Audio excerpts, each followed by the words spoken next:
오늘 이 복된 부활주일 아침 주 앞에 나와 예배하는 여러분 모두의 주의 한없는 부활의 은총이 함께 하시기를 기원드립니다. 우리의 태어남이 있는 것처럼 죽음도 있습니다.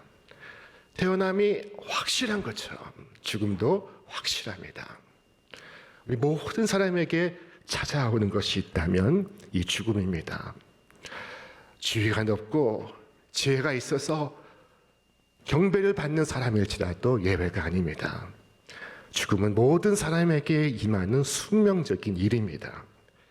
안식일이 지난 다음날 새벽, 막달라 마리아와 야고보의 어머니 마리아는 지금 예수님의 무덤을 향해 나아가고 있습니다. 그런데 그들 마음속에 깊은 고민이 있습니다. 이것은 바로 죽음과 관련되어 있습니다. 예수님께서 지난 3일 전에 죽으셨습니다. 3일 동안 그녀들의 머릿속엔 예수님이 가득했습니다. 그리고 안식일이 끝나기를 기다렸다가 새벽 미명에 향품을 들고 예수님의 무덤가로 나아가고 있습니다. 예수님께서 죽으셨습니다. 십자가 위에서 죽으셨습니다. 비참하게 죽으시는 모습을 그들이 보았습니다. 사람들은 장례식도 치렀습니다. 그리고 예수님은 굴 속에 밀어넣고 커다란 돌로 막았으며 봉인을 하였습니다. 무덤을 가로막는 그 봉인된 돌은 죽음의 표식이요, 죽음의 권세입니다. 어느 누가 그 돌을 굴려줄 수 있겠습니까? 돌은 굳게 무덤을 가로막고 있었습니다. 이 여인들의 고민은 바로 이것입니다. 어느 누가 이를 걷어내 줄 수 있는가? 그런데 오늘 이 여인들은 그곳에서 충격적인 장면을 목격합니다. 그것은 그들이 도착했을 때 그 큰 돌이 굴러가 있었던 것입니다. 봉인된 돌이 저 멀리 굴려가 있었습니다. 죽음의 문이 통째로 사라진 것입니다. 우리 주님께서 그 큰 권능으로 그 철문과 빗장을 제거해 버리시고 부활하신 것입니다. 성문이 파괴되었습니다. 죽음이 파괴되었습니다. 그래서 죽음의 묘실은 더 이상 어둡고 침침한 공간이 되지 않았으며 그것은 사람들을 맞이하는 응접실이 되었고 그것은 천국에 올라가는 현관이 되었습니다. 우리 구주께서 일어나신 것처럼 우리도 일어날 것입니다. 성경이 이것을 증언하고 있습니다. 우리 말씀 같이 읽겠습니다. 사망이 한 사람으로 말미암았으니 죽은 자의 부활도 한 사람으로 말미암는도다. 아담 안에서 모든 사람이 죽은 것 같이 그리스도 안에서 모든 사람이 삶을 얻으리라. 이후 성도들은 여전히 그 문 안으로 들어가겠지만 그러나 그 문의 빗장은 이제 열려 있습니다. 때가 되면 언제든 나올 수 있게 된 것입니다. 주님의 이 놀라운 승리는 바로 성도들을 위한 것이었습니다. 머리 대신 주님께서 나오셨다면 그의 몸된 교회도 함께 나온 것입니다. 머리 대신 주님께서 승리하셨다면 그의 몸된 교회의 성도들 역시 패배할 수 없습니다. 여러분, 사랑하는 가족을 잃고 슬퍼하시고 있습니까? 그렇다면 이 무덤을 보시고 생각을 바꾸시길 바랍니다. 예수님께서 무덤에서 일어나셨습니다. 하지만 이 생경한 모습을 본 막달라 마리아는 슬퍼하며 울었습니다. 그녀는 왜 울었을까요? 그녀가 슬피 울 때 천사가 그녀에게 다가가 부르습니다. 이르되 여자여 어찌하여 우느냐. 이르되 사람들이 내 주님을 옮겨다가 어디 두었는지 내가 알지 못하니이다. 마리아는 어찌하여 눈물을 흘리고 있습니까? 어찌하여 슬피 울고 있습니까? 그녀가 우는 이유는 죽은 예수를 만나고자 했기 때문이 아닙니까? 지금 예수님께서 살아나셨는데 어찌하여 그녀가 운단 말입니까? 울어야 할 이유가 무엇입니까? 왜 우리가 믿음 생활을 연약하게 하고 있습니까? 그것은 죽은 예수를 만나려고 하기 때문입니다. 여러분, 주님은 살아나셔서 무덤에 계시지 않습니다. 그분은 살아나셔서 그분이 없다고 불평하는 그대 곁에 서 계십니다. 여러분, 무수한 영혼들이 그것을 깨닫지 못하고 알지 못하여 슬퍼하고 있습니다. 구주가 없다고 힘들어하고 있습니다. 그때 무덤을 찾은 여인들에게 천사들이 말했습니다. 어찌하여 살아있는 자를 죽은 자 가운데서 찾느냐? 어찌하여 죽은 예수님을 찾느냐? 여기 계시지 않고 살아나셨느니라. 할렐루야. 자, 그러므로 저는 여러분께 말씀을 드립니다. 예수님께서 살아나셨음에도 불구하고 그 사실을 모른 채 무덤에 머무르려고 하는 여러분께 말씀을 드립니다. 절망의 어두운 골짜기에서 머물며 슬퍼하는 여러분에게 말씀을 드립니다. 여러분, 와서 구주께서 누우셨던 곳을 보십시오. 그리고 주께서 죽음에서 승리하신 것을 기뻐하시기를 바랍니다. 그리고 애통을 그치고 눈에서 눈물을 닦으십시오. 이제 신자들에게 죽음은 더 이상 애통할 문제가 아니라 저 영원한 천국으로 들어가는 통로일 뿐입니다. 자, 주께서 말씀하셨습니다. 나는 부활이요 생명이니 나를 믿는 자는 죽어도 살겠고 무릇 살아서 나를 믿는 자는 영원히 죽지 아니하리니 이것을 네가 믿느냐? 여러분, 죽음은 우리의 끝이 아닙니다. 우리의 끝은 부활입니다. 우리의 끝은 생명이요 천국이요 영생입니다. 자, 그렇다면 무덤은 무엇입니까? 무덤은 욕실과도 같습니다. 우리의 누추한 몸을 닦고 그리고 우리 몸에 향유를 발라 거룩한 모습으로 우리가 나오는 곳입니다. 무덤은 무엇입니까? 그것은 옷장과도 같습니다. 우리의 해진 옷을 넣어놓고 그리고 나올 때는 단정하고 거룩하고 청결한 옷으로 나오는 것입니다.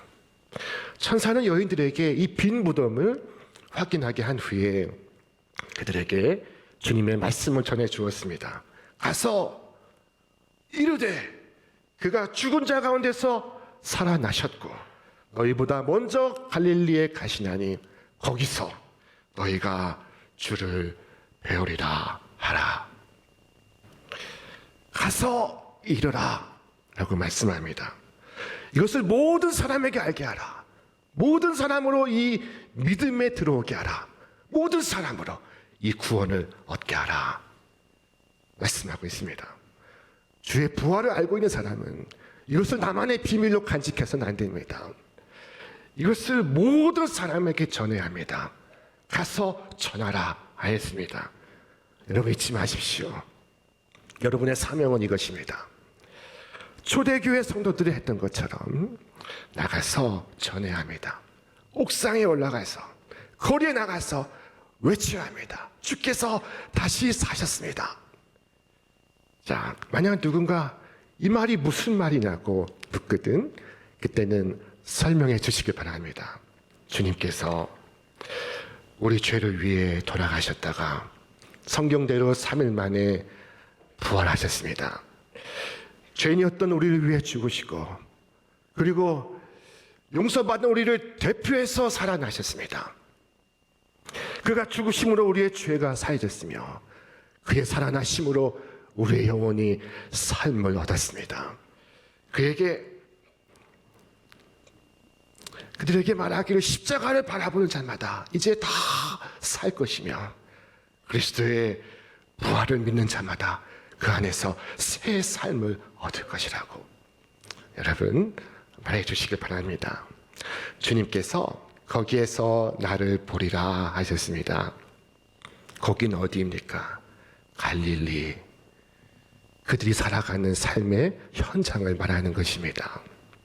자, 부활의 주님께서 삶의 현장에서 나를 보리라 말씀하십니다. 우리가 땀 흘리고 우리가 일하고 우리가 먹고 우리가 쉬는 그곳에서 너를 보리라 말씀을 하십니다. 자, 여러분, 주님께서 우리 앞에 놓인 거대한 돌을 굴려버리시고 우리에게 새로운 삶을 살아가도록 허락하십니다. 주님은 자신을 부인하였던 베드로에게도 그리고 의심하던 도마에게도 그리고 믿지 못하던 빌립에게도 마침내 살인자 바울에게도 자신의 앞에 놓인 거대한 돌들을 굴려내시곤 그리고는 부활의 삶을 살도록 명하셨습니다. 여러분, 이 부활의 신앙만이 참 신앙인 것을 믿으시기를 바랍니다. 이 신앙이 인하여 우리가 생명을 얻고 평안을 얻고 기쁨을 얻고 소망을 얻습니다. 자, 그로 인하여 쓸모없는 사람이 쓸모있는 사람이 되고 비겁한 사람이 용기 있는 사람이 될 수가 있습니다. 그러나 이것을 모르는 어떤 사람들은 죽음이 만사의 끝이라고 생각합니다. 죽으면 그만이라고 말합니다. 나 죽으면 그만 아니냐라고 말합니다. 어차피 죽을 것이니 되는 대로 살자고 합니다. 여러분, 우리에게 부활이 없다면 이처럼 우리에게 삶도 없고 가치관도 진리도 의도 선도 없습니다. 그러나 주님의 부활은 우리를 전혀 다른 차원의 삶을 살아가도록 이끌어가고 있습니다. 자, 그 삶은 어떤 절망에도 굴복하지 아니하고 굳게 서서 주의 명하신 뜻을 이루는 삶을 말합니다. 그 삶은 무엇을 먹을까 무엇을 마실까 무엇을 입을까에 온 마음을 빼앗기지 아니하고 하나님의 나라와 의를 구하는 삶을 말하는 것입니다. 그것은 썩을 것을 심어서 썩지 아니할 것을 거두고 비천한 것을 욕된 것을 심어서 아름답고 영광스러운 것을 거두는 삶을 말하는 것입니다. 자, 우리 말씀을 같이 읽겠습니다. 죽은 자의 부활도 그와 같으니 썩을 것으로 심고 썩지 아니할 것으로 다시 살아나며 욕된 것으로 심고 영광스러운 것으로 다시 살아나며 약한 것으로 심고 강한 것으로 다시 살아나며 육의 몸으로 심고 신령한 몸으로 다시 살아나나니 육의 몸이 있은즉 또 영의 몸도 있느니라. 아멘. 주께서 말씀하셨습니다. 나는 부활이요 생명이니 나를 믿는 자는 죽어도 살겠고 무릇 살아서 나를 믿는 자는 영원히 죽지 아니하리니 이것을 네가 믿느냐? 우리는 믿습니다. 죽음이 끝이 아니고 이 죽음은 저 영원한 영광의 삶으로 들어가는 통로인 줄로 믿습니다. 초대교회 교인들은 이 부활을 믿었기 때문에 낙심하지 않았습니다. 낙심할 이유가 없었습니다. 그리스도의 부활은 그들이 접하는 모든 것들을 소망적인 것으로 바꾸어 놓고 있었습니다. 숨어서 벌벌 떨던 그들이 나와서 문을 팍 차고 나와 주님의 부활을 전하기 시작했습니다. 그리고 거침없이 복음을 전하다가 붙잡혀 천사의 얼굴로 순교를 맞이하였던 것입니다.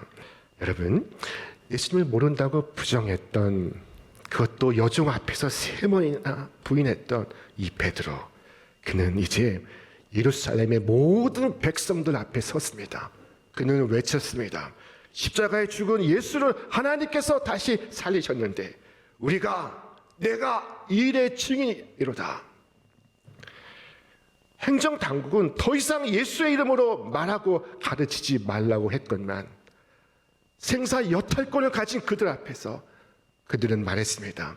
하나님 앞에서 너희 말을 듣는 것이, 하나님 말씀을 듣는 것보다 더 옳은가 너희가 판단하라. 우리는 보고 들은 것을 말하지 아니할 수 없다. 우리는 보고 들은 것을 말하지 아니할 수 없다. 무엇이 이들을 이렇게 변하게 만들었습니까? 자, 그리스도의 부활이 그들을 바꾸어 놓고 있었습니다. 의심 많던 토마는 부활하신 주님을 만난 이후에 저 인도회까지 가서 복음을 전했습니다. 그는 주를 위한 사명을 감당하다가 순교를 하였습니다. 진리 위에 죽는 이가 혹 있어도 거짓을 위하여 자원해서 죽는 이는 없습니다.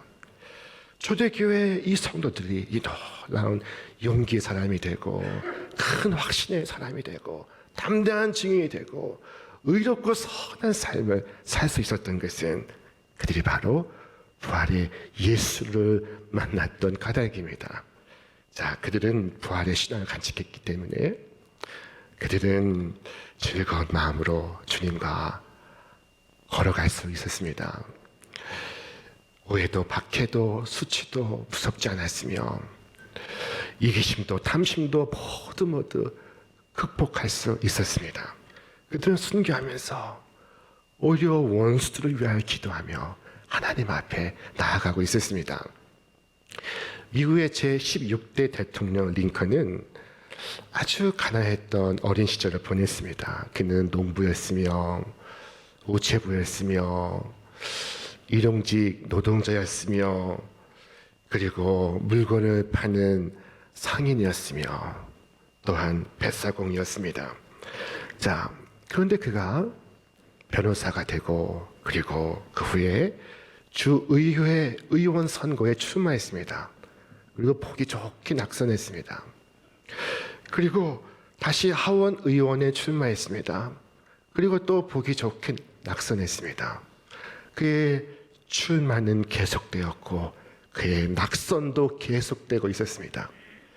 주변 친구들은 이 링컨을 우려하고 있었습니다. 계속되는 낙선에 그의 안위를 걱정하고 있었습니다.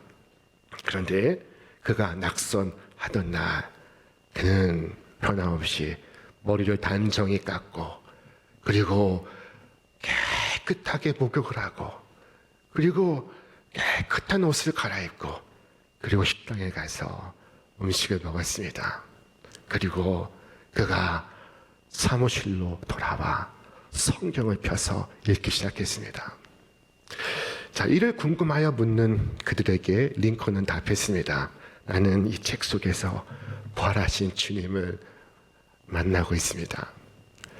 자, 링컨은 부활하신 예수님이 함께 계신 것을 믿었으며 그는 낙심할 수 없었습니다. 낙심할 이유가 없었습니다. 그는 마침내 1861년 대통령 취임식에서 그 성경에 손을 얹고 대통령 취임 선서를 했습니다. 나는 미국의 헌법을 지키며 미국 국민들의 안위를 보호하고 그리고 그는 선서를 마친 후에 그 성경을 들어서 보였습니다. 내가 오늘 이 자리에 설 수 있었던 것은 이 성경 때문이요. 이 성경 속에서 만난 부활의 예수님 때문입니다. 자, 부활의 주님은 그의 마음속에 어느 한 구석에도 남아있을 모든 먹구름을 몰아내고 있었습니다. 자, 그의 부활의 이 신앙은 그에게만 머물지 않았으며 그의 이 부활의 신앙은 전 미국에 파급이 되어 미국의 국민을 그 어두운 노예 제도로부터 참된 자유와 해방을 경험하게 하였습니다. 미국은 새 역사를 써나가게 되었습니다. 얼마나 놀랐습니까? 이것이 바로 부활 신앙입니다. 여러분, 이 천사들은 여인들에게 무서워하지 말라라고 말했습니다. 구원받은 성도 여러분, 무서워할 필요가 없습니다. 땅이 지금 흔들려서 무서워하시니까, 무덤을 보고 놀라서 무서워하시니까 무서워할 필요가 없습니다. 여러분의 과거를 무서워할 것도 없습니다. 왜냐하면 그리스도의 보혈이 여러분을 깨끗하게 씻었기 때문입니다. 여러분의 현재를 무서워할 것도 없습니다. 왜냐하면 부활하신 주님께서 큰 능력으로 여러분 곁에 서 계시기 때문입니다. 여러분이 미래를 무서워할 것도 없습니다. 주님의 부활은 여러분의 미래에 대한 확실한 보증인 것입니다. 내가 살았으니 너희도 살리라 말씀하십니다. 여러분, 예수님은 어떤 시험에도 어떤 시련 속에서도 나를 구원하실 수 있습니다. 어떠한 한계의 상황 속에서도 주님은 나를 구하실 수 있습니다. 두려워하고 염려할 필요가 없습니다. 부활은 내가 직면한 모든 문제들에 대한 해답입니다. 문제는 많아도 답은 하나. 주님의 부활은 모든 문제에 대한 마스터 키인 것입니다. 예수님의 부활을 아는 사람은 내 운명을 아는 사람입니다. 내 인생의 마지막을 미리 아는 사람입니다. 나의 마지막은 죽음이 아닙니다. 나의 마지막은 죽음이 아니라 생명이며 절망이 아니라 승리입니다. 슬픔이 아니라 기쁨이요 낙심이 아닌 소망입니다. 예수 그리스도께서 부활하셨습니다. 여러분도 부활할 것입니다. 예수 그리스도께서 승리하셨습니다. 여러분도 승리할 것입니다. 우리가 세상의 시험과 고난에 낙심하고 절망하지 않는 이유는 우리가 부활의 예수님을 만났기 때문이요. 주님의 부활을 통하여 나의 마지막을 내다보고 있기 까닭입니다. 오늘 우리는 부활절을 다시 맞아야 했습니다. 2024년 3월 31일 이 부활절이 여러분의 새로운 삶을 살아가는 출발점이 되기를 바랍니다. 부활의 소망은 우리에게 새로운 삶을 살아갈 힘을 주고, 부활의 신앙은 우리를 새 사람으로 만들어 줍니다. 이 부활의 아침, 무거운 돌이 찍어놓은 이 절망의 마침표를 풀려내시고 희망과 소망의 쉼표로 바꿔 쓰시기를 바랍니다. 부활하신 주님께서 이제와 영원토록 여러분과 함께 하시기를 주님의 이름으로 축원합니다. 축원합니다.